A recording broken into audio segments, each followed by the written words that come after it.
Turn any article into a video with AI. The full workflow, start to finish, no camera and no editor. Real tools, honest limits.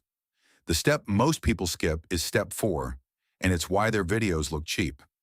Step 1, the script.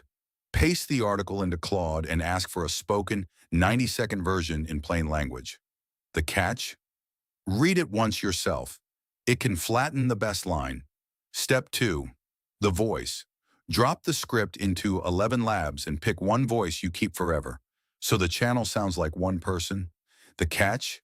Free credits run out quickly at full length. Step 3, the footage. Grab free stock clips from Pexels that match each line. Motion keeps eyes on screen. The catch? Overused clips look generic. Dig past page 1. Step 4, the build.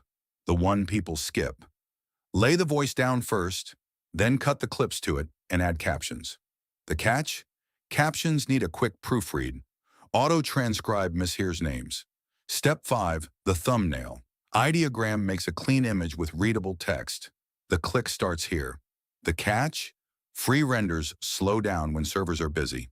That's an article to a finished video, mostly free, in one sitting. Every tool is on the page linked below. Subscribe for one honest workflow a day.